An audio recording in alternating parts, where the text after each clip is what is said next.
Mesdames, Messieurs, bonjour et merci de nous rejoindre pour ce point de l'actualité. Soutien de la population de Soava à l'Alliance nationale pour la démocratie. Elle a confirmé son engagement aux côtés de l'AND samedi dernier. Le Parti Liberté et Démocratie pour la République a officialisé son adhésion à la mouvance présidentielle. C'était ce week-end à Dekoumbé dans la commune d'Abomey-Calavi et puis un an après le référendum jugé anticonstitutionnel par Madrid, les Catalans restent divisés.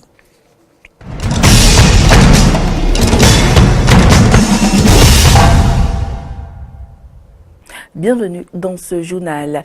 Vous le savez déjà, depuis quelques semaines, le Bénin subit le phénomène des initiatives.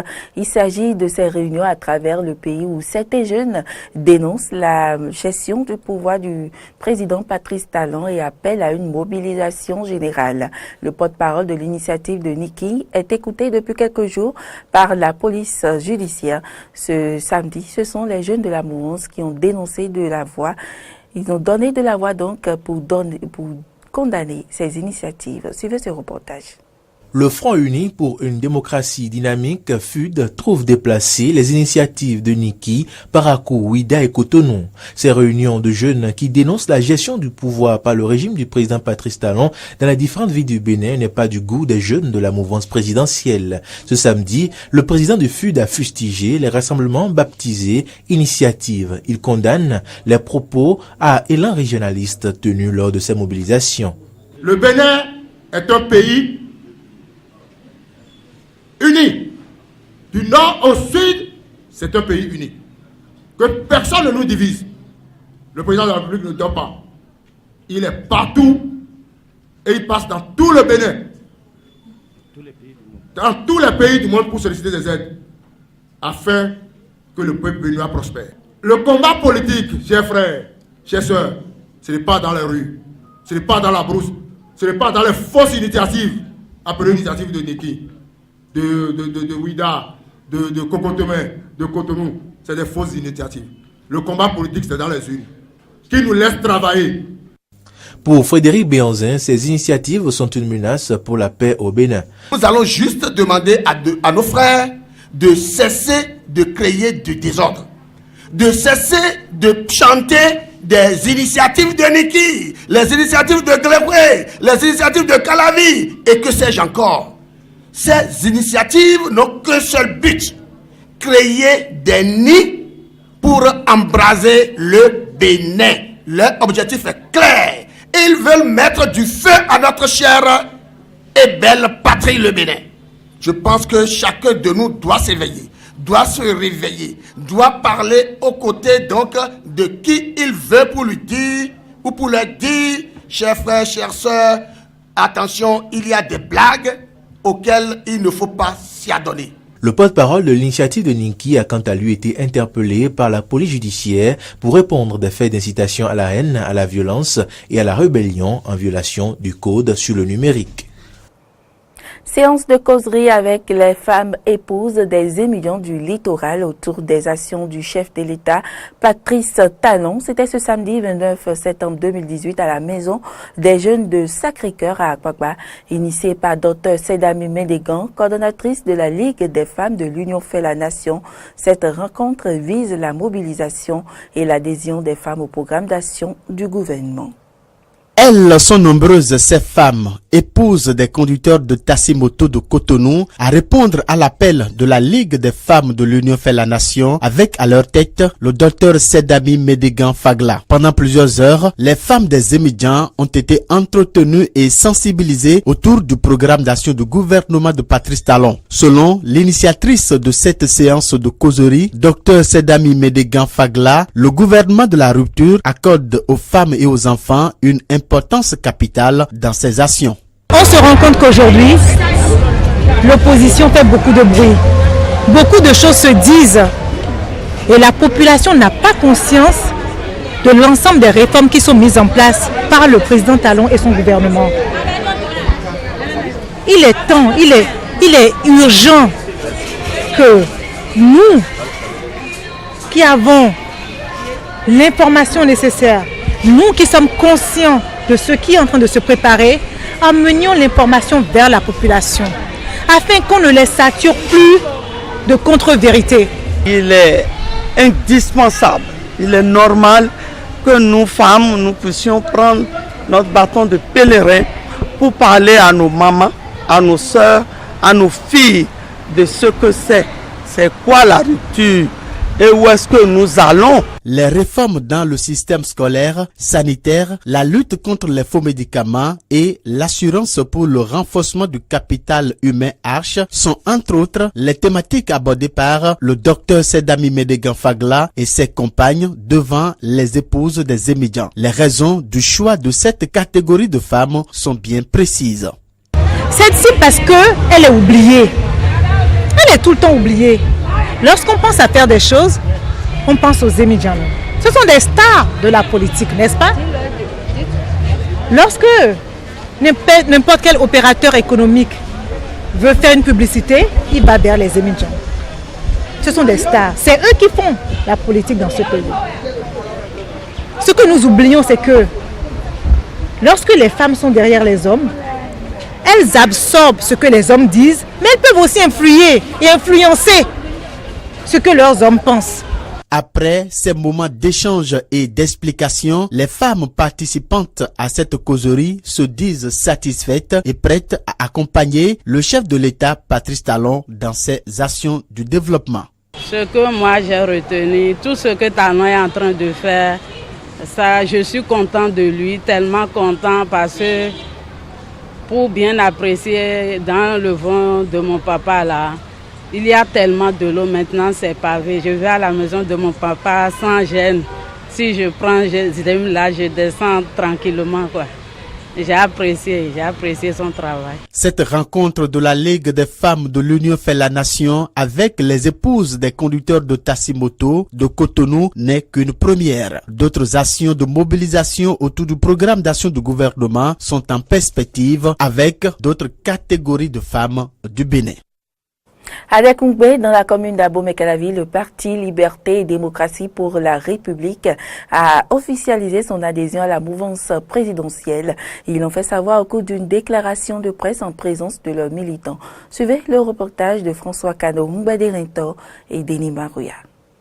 Du soutien, le président de la République, Patrice Talon, en reçoit. En témoigne cette déclaration d'appartenance à la mouvance présidentielle des membres du bureau exécutif national du parti Liberté et Démocratie pour la République LDR. C'était dans l'après-midi de ce samedi 29 septembre 2018 à Dekungbe, dans la commune d'Abomey-Calavi, que Frank Oswald Ressou, président du parti, a tenu en présence des militants donner les raisons du choix de ne pas appartenir à l'opposition, ceci après le mot de bienvenue du secrétaire général du parti. Ceux qui animaient l'opposition et qui continuent de l'animer aujourd'hui ne sont pas des personnes sur lesquelles il faut compter pour faire décoller ce pays. Jeunes que nous sommes, nous avions fait 10 ans à les combattre. Une opposition stérile qui n'est pas capable de proposer des réformes dignes de son nom. On n'est pas opposant parce qu'on veut porter le titre. Le parti LDR, formation politique centriste d'alors, appartient désormais à la mouvance présidentielle. À voir tout ce qui se réalise dans le pays, tout ce que le chef de l'État actuel est en train de faire pour le développement de notre pays, Liberté et Démocratie pour la République, LDR, a choisi son camp. Désormais, Liberté et Démocratie pour la République ne serait plus une formation politique centriste, mais une formation politique de la mouvance présidentielle. Encore un autre ralliement à la mouvance présidentielle, le président Patrice Talon peut donc s'en réjouir. Et puis les militants du parti AND, Alliance nationale pour la démocratie de la commune de Soava, ont reçu la visite de leur leader, le ministre Banabé Dassigli, une rencontre au cours de laquelle ces militants ont réitéré leur soutien au gouvernement. Nabi Dassigli, président du parti AND, Alliance nationale pour la démocratie, s'est rendu à Soava ce samedi, 29 septembre 2018, pour galvaniser sa troupe. Jeunes, femmes, têtes couronnées, sages et notables, en provenance de tous les arrondissements de la commune, étaient présents. Une occasion pour les jeunes de réitérer leur soutien au président de la République et à tout son gouvernement. Le début de toute chose est difficile. Ce n'est donc pas une raison pour nous de nous lasser de soutenir toutes les réformes entreprises par le chef de l'État, son Excellence Patrice Athanase Guillaume Talon. Il est un développeur et le programme d'action de son gouvernement est très ambitieux et prend en compte toutes les réalités de notre commune. La représentante des femmes, après avoir remercié le gouvernement pour le projet ambitieux de réinvention de la cité lacustre de Ganvier, a présenté les doléances de ses pairs au ministre Banabi Dassigli. Nous saisissons cette opportunité pour demander le microcrédit aux femmes de Soava. Le marché pour nos femmes vendeuses de poissons qui sont marginalisées à Dantokba. De même, nous demandons l'électricité pour les autres arrondissements de Soava. Cette rencontre a également permis de présenter aux responsables de l'AND les nouveaux adhérents. Le ministre a remercié tous les militants pour leur mobilisation. Pour ce qui concerne les doléances des jeunes et des femmes, il s'est engagé à y travailler pour que des solutions leur soient trouvées. Je voudrais nous exhorter, demander à nous tous d'être confiants, surtout les jeunes. Tout le monde dit, bon, ça fait déjà 2 ans et demi, 3 ans, nous n'avons rien trouvé. Je crois que pour faire du sérieux, il faut aller sûrement, méthodiquement, avec tous les projets inscrits au programme d'action du gouvernement. Tout doit démarrer, nous sommes sûrs. Il exhortera par ailleurs les militants de Soava à travailler davantage. C'est à ce prix que le pari du développement sera gagné pour l'atteinte des objectifs. Assemblée générale ordinaire de l'année 2018 de l'Union des professionnels des médias. C'était en fin de semaine écoulée une rencontre qui a permis de faire le point des activités de l'UPMB. Cette assemblée générale ordinaire du Bureau exécutif national de l'Union des professionnels des médias du Bénin, tenue ce vendredi 28 septembre 2018, est en respect à l'article 12 des statuts de l'institution. Elle a pour objectif de présenter le rapport du Bureau après 2 années d'activité, un rapport résumé en 19 points. En 2018, soit à moins d'1 an de la fin de notre mandat, nous pouvons nous réjouir d'avoir réussi à tenir certaines promesses. Nous n'avons pas pu les tenir toutes, hélas. Loin de pleurer sur du lait renversé, il est tout de même utile, à l'occasion de cet exercice, de partager avec vous, nos mandants, les causes de certaines promesses non encore tenues. Les cotisations n'ont jamais presque été au rendez-vous pour nous permettre de faire face aux besoins de financement de maintes activités prévues dans notre programme d'action. Il y a également l'État qui de plus en plus ne considère plus la presse comme étant dans ses priorités. S'il n'y avait pas encore une direction dite des médias, il nous serait aujourd'hui difficile de nous situer par rapport à un département ministériel. L'UPMB a pour mission la défense de la liberté de presse au Bénin, une mission qu'elle ne saurait accomplir sans l'accompagnement des professionnels des médias. C'est pourquoi le président Franck Pouchemé invite ses pairs à une synergie d'action pour relever les défis qui attendent la corporation. En premier lieu, je voudrais aborder l'application effective de la nouvelle convention collective applicable au personnel de la presse en République du Bénin que nous avons fait instituer depuis janvier 2017. Il est question que les professionnels des médias eux-mêmes nous aident à en assurer l'application rigoureuse. Ceci passe par la dénonciation par nos mandants des patrons de presse qui, malgré la bonne santé relative des entreprises de presse, préfèrent s'en mettre plein les poches. Nous avons également comme défi de voir la TNT devenir réalité. Il est vrai Les associations professionnelles des médias ont été sorties de la réforme. Mais n'empêche, même à distance, nous restons préoccupés par la situation. Le mandat du bureau actuel de l'UPMB prend fin au cours de l'année 2019. La crise au sein des coopératives d'aménagement rural CAR et Union régionale des coopératives d'aménagement rural UCAR du département de l'Atlantique est à sa fin. Les coopérateurs de 14 localités peuvent souffler un ouf de soulagement pour la relance de la culture du palmier à huile. Après 14 ans de crise, le préfet de l'Atlantique, Jean-Claude Kodia, est allé installer les comités paritaires de ces coopératives en difficulté. Aristide Setti et Denis Marouya. La crise que traverse depuis 14 ans l'Union régionale des coopératives d'aménagement rural UCAR et les coopératives d'aménagement rural CAR trouve désormais son dénouement dans le département de l'Atlantique. La commission régionale d'appui à la mise en œuvre du processus d'actualisation des registres des coopérateurs, des coopératives d'aménagement rural, ayant à sa tête le préfet Jean-Claude Kodia, a installé dans les localités de Assagota, Agon et Agbotagon, ce 28 septembre 2018, les comités paritaires pour la gestion des assemblées générales sur les cas prévus dans un délai de 6 mois. Pour le préfet, le processus de règlement de ces différends est sur instruction du chef de l'État pour le bonheur des coopérateurs et la relance de la culture du palmier à huile. La nuit a été longue, bien longue, très longue, je dirais même interminable. Cette nuit a vu bien des gouvernants trébucher. Je dis bien que cette nuit a vu bien des gouvernants trébucher, tomber, et s'y casser les dents au grand bonheur des nombreux et ignobles pêcheurs en eau trouble. Le désespoir et la résignation avaient alors gagné quasiment tous les cœurs, tant les espoirs et les chances d'une heureuse sortie de crise s'avéraient ténus, voire nuls. Mais c'était sans compter avec le surgissement à point nommé d'un homme éclairé, à la détermination farouche qui, par la réalisation de plusieurs tours de force, s'imposa bien vite comme l'homme des grands défis.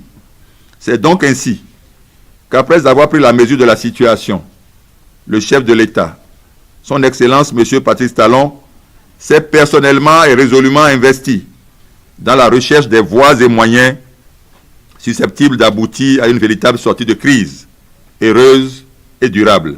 Cette crise due à des problèmes de personnes, la recherche à outrance de profit au détriment des coopérateurs est désormais suivie et encadrée par les autorités judiciaires selon l'arrêté interministériel portant création, attribution, organisation et fonctionnement de la commission départementale d'appui à la mise en œuvre du processus d'actualisation des registres des coopérateurs et du comité paritaire de gestion des coopératives d'aménagement rural. Selon les dispositions de l'article 101 de l'acte uniforme relatif aux sociétés coopératives, c'est en cas de mésentente entre les indivisaires que le tribunal sera amené à connaître de ce litige pour désigner le liquidateur. Donc, ce qui veut dire que le principe est que chaque indivision désigne un représentant. Si cette étape ne peut pas être franchie, alors ils doivent recourir à une décision judiciaire de désignation de liquidateur. Donc le parquet est là, comme le tribunal, pour accompagner les héritiers dans ce processus pour aboutir à l'actualisation effective de la liste des coopérateurs. La résolution de cette crise, marquée par des rivalités entre la tendance Akpanka et la tendance Wessou, est saluée par l'ensemble des coopérateurs qui ont répondu présent à l'invitation de l'autorité préfectorale.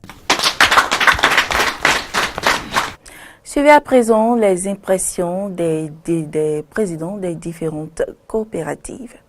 Je dis vraiment merci au président de la République qui a eu l'initiative de penser à la relance de la filière palmier à huile, en pensant à l'installation de leurs organes respectifs qui peuvent conduire l'émergence de ces coopératives.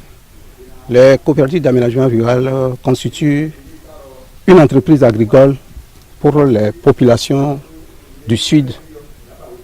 Mais depuis 14 ans, une crise a commencé et ça a beaucoup perduré. On a tenté par des comités paritaires, comités consensuels, qui n'ont jamais abouti. Mais ce que je suis en train de voir ce matin, c'est une grande joie pour moi, puisque je sais que il n'y a plus d'autres alternatives pour dire que les coopératives ne vont plus sortir de cette crise-là. Cette lutte a commencé il y a longtemps. Le chef de l'État, le président Talon, est un compétiteur né. Et il n'aime pas l'injustice. Il suffit de lui mettre les informations réelles en temps réel pour qu'une solution définitive soit trouvée au mot qui mine tel secteur, tels les coopérateurs aujourd'hui, les coopératives d'aménagement rural aujourd'hui. Je le remercie au nom de tous les coopérateurs, des 14 coopératives d'aménagement rural.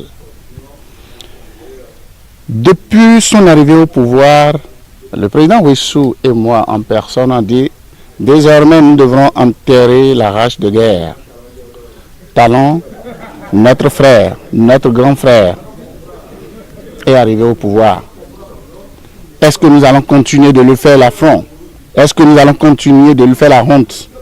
On s'est entendu, on a dit non. Chacun à son niveau doit pouvoir sensibiliser ses partisans. Et je crois que ce travail-là a commencé.